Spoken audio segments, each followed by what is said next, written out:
안녕하세요. 반갑습니다. 문예평론가 단독자입니다. 자, 이번에 준비한 헬덜린 시는 바로 명예욕이라는 제목의 시인데, 여기서 명예욕을 두 가지 개념으로서 상반되게 다루고 있습니다. 첫 번째 명예욕은 바로 헬덜린이 추구하는 영광스러운 시인으로서의 명예욕입니다. 그리고 나머지 명예욕은 바로 권력자, 귀족, 부패한 성직자, 타락한 사람들, 이러한 사람들이 추구하는 탐욕스럽고 지저분한 명예욕이에요. 허황되고 헛된 것들. 자, 이렇게 두 가지의 명예욕을 대조를 시키면서 전개를 하는데, 그것을 이제 중점적으로 보시면 좋을 것 같고요. 그리고 이 시는 마을브룬학교에 다니던 거의 낭랑 18세라고 해야 되나? 헬덜린이 70년생이니까 1788년에 쓰여졌으니까 18세가 맞죠. 그때 썼던 시라고 보시면 됩니다. 본격적으로 시작을 할게요. 거창한 이름, 수많은 마음을 바다 요정의 소리가 불행으로 유혹하고 수없는 약자들 흐느껴 울며 명예심에 공허한 거짓 왕관을 에워싼 수많은 고통.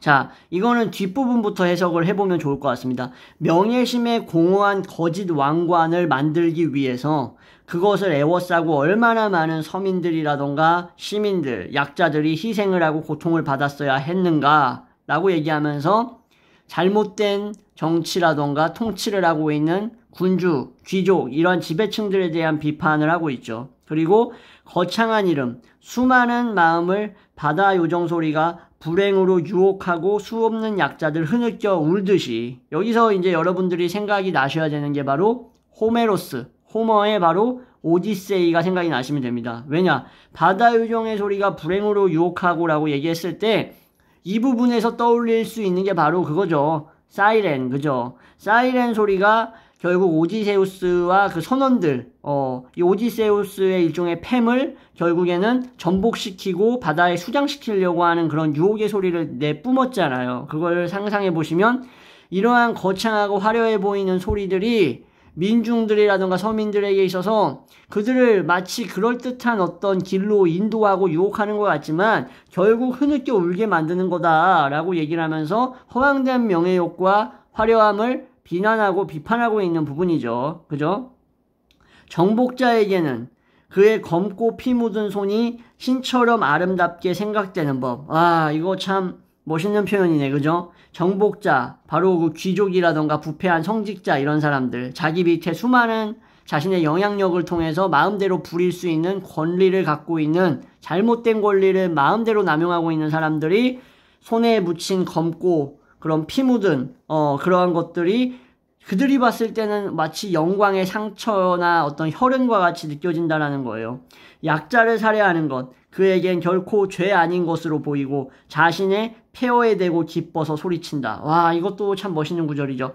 약자를 살해하는 것은 죄가 아니야. 이 사람들한테. 왜? 애초에 강한 사람이 죄쓰면 되는 거 아니야 라는 마인드가 있기 때문이에요. 그러면서 죄의식도 갖지 않고 자신의 폐허에 대고 기뻐서 소리친다라는 거예요. 그러한 약자를 살해하는 행동이 사실상 자기 인격의 붕괴이자 파멸인데, 폐허인데, 그것에 대고 그게 잘한 짓인 줄 알고 기뻐한다라는 거예요. 참 역설적이고 멋있는 표현이죠.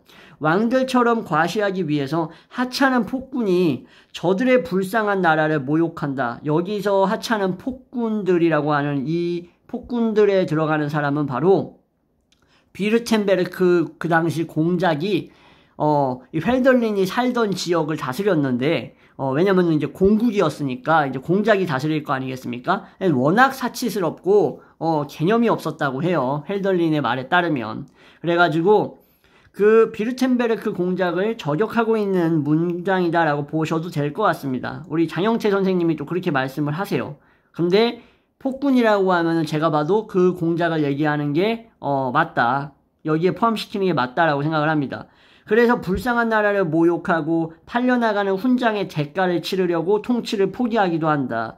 그러니까 이 잘못된 통치 방식은 본인이 마치 무슨 절대 왕정을 누리고자 하는 그런 자격이 있는 사람인 것처럼, 마치 루이 14세 태양왕을 모방하려고 하는 인간처럼 행동했던 그러한 잘못된 군주들, 폭군들, 공작들, 백작들, 이런 사람들 얘기하는 거예요. 그죠?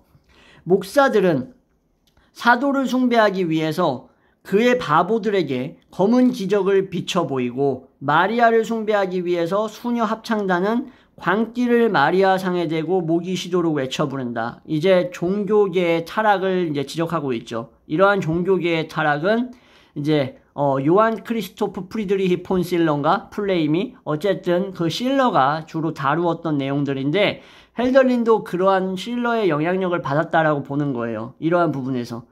사도를 숭배하기 위해서 바보들이라고 하면 민중들이자 신도들이겠죠. 그들에게 검은 기적이 아닌데 마치 기적인 것처럼 흉내내고 모방하고 눈속임한 기적을 비춰 보이고 마리아를 숭배하기 위해서 수녀 합창단은 광기를 계속 외쳐 부른다는 거예요. 신앙심 같은 거 없이 그냥 자기의 욕구 욕망을 위해서 그저 그냥 모기 시도로 광기에 휩싸인 사람처럼 무섭게 외쳐 부른다는 거죠. 여기에 진정한 신앙이 어딨냐 이런 거예요. 늙은 죄인들 그들의 허점을 떨쳐버리려고 난폭하게 무죄한 자들에게 소리친다. 그러니까 자기가 죄가 많다라는 것을 떨쳐버리려고 죄가 없는 것처럼 둔갑하려고 오히려 다른 사람에게 죄를 뒤집어 씌우는 경우를 상상해 보시면 여기에 이제 딱 걸맞은 것 같습니다. 하느님을 부정하는 것은 그처럼 위대함으로 여기고 여전히 자주 위대한 자로 여겨진다. 이것도 이제 비아냥거리는 거죠. 헬덜린이 하느님을 부정하는 것을 위대하다라고 생각하진 않았을 거 아니에요. 근데 오히려 그런 권력자들이라든가 아니면 부패한 사람들이 신을 부정하는 행동을 그렇게 자신 있게 하는 걸 보면 그런 행동을 하는 게 오히려 위대함이라고 착각하고 있는 것처럼 보일 정도로 지나치다라는 거겠죠. 한 남자 악동의 입에서 여신으로 불리고자 처녀는 그의 매력을 대가로 치른다. 유혹자의 무리 안에서 함께 날뛰고자 악동은 일찍이 술고래가 되고 만다. 그 당시에 이제 부패한 세태 같은 것들이 어떻게 드러나는지 현상으로서 보여지고 있는 것들을 묘사하고 있다라고 보시면 됩니다.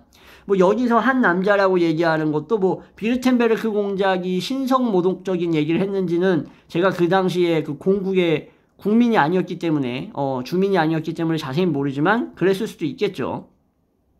그리고 악동이나 이런 놈들의 입에서 여신으로 불리는 게 무슨 의미가 있다고 그러한 것들을 원해가지고 명성을 위해서 처녀는 그의 매력을 대가로 치른다라는 것은 몸을 함부로 굴린다는 거겠죠. 한마디로 창녀처럼 군다라는 거예요. 싸구려처럼. 그리고 유혹자의 무리 안에서 함께 날뛰고자 시정잡배, 불량배, 타락한 인간들 안에서 함께 어울리고자 뭐 한다는 거예요? 악동은 일찍이 술고래가 되고 만다. 술에 빠져가지고 정신을 못 차리고 뭐가 중요한지도 판단을 못한다. 그러나 젊은이의 권리는 저항한다. 젊은이의 권리는 뭘까요? 자신이죠. 헬덜린 자신. 깨어있는 사람들, 올바르게 바라보려고 하는 자들. 젊은이의 권리는 그리고 또 하나를 더 의미합니다. 사리 명석하게, 명석판명하게 사리분간을 잘할 수 있는 그러한 젊은이의 두뇌, 빠릿빠릿한 그 젊음이 가져다주는 상황 판단력과 그러한 두뇌 회전력 같은 것들을 의미하는 거예요. 그게 젊은이의 권리입니다. 이것은 나이가 들면 이제 슬픈 얘기지만 판단이라던가 아니면은 순간적인 포착이라던가 인식이라던가 이런 게 좀 더뎌지죠. 이게 생명의 어떻게 보면은 숙명이잖아요. 그죠? 피할 수 없는 노화에 따른 안타까움이잖아요.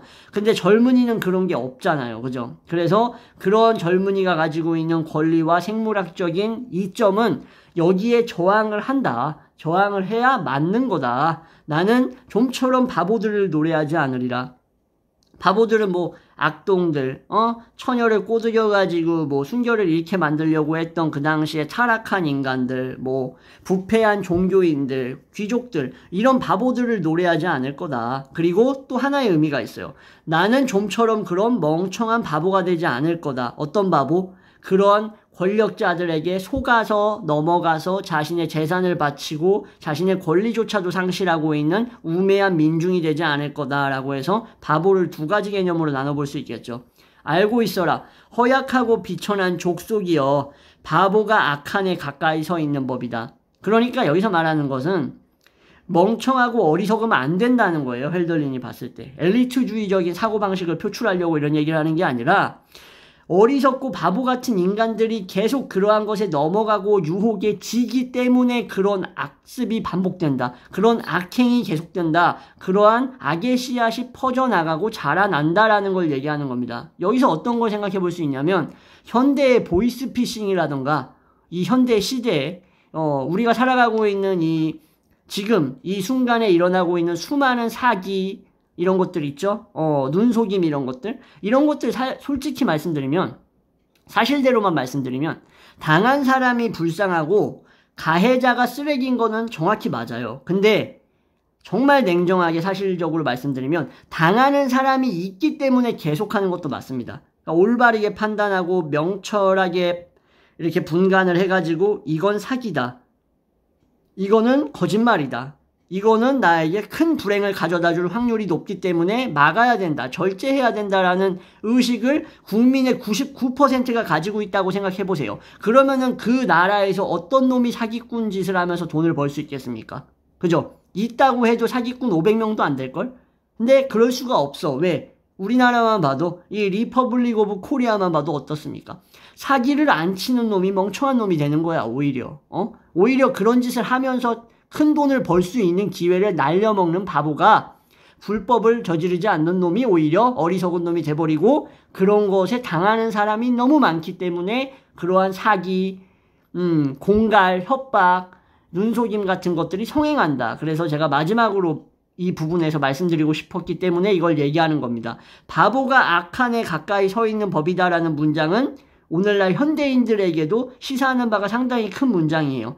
당하는 자, 바보같이 속아 넘어가는 자가 사실상 악한을 만들어낸다. 악한에 가까이 있는 법이다라는 비유적이고 날카로운 표현으로 마무리하고 있습니다. 헬덜린 시대, 그 당시, 지금으로부터 거의 300년 전이라고 봐야 되겠죠? 그 당시에도 그러한 인간 세태의 모습이 보여졌다라는 거죠. 그러니까 이런 얘기를 했겠죠.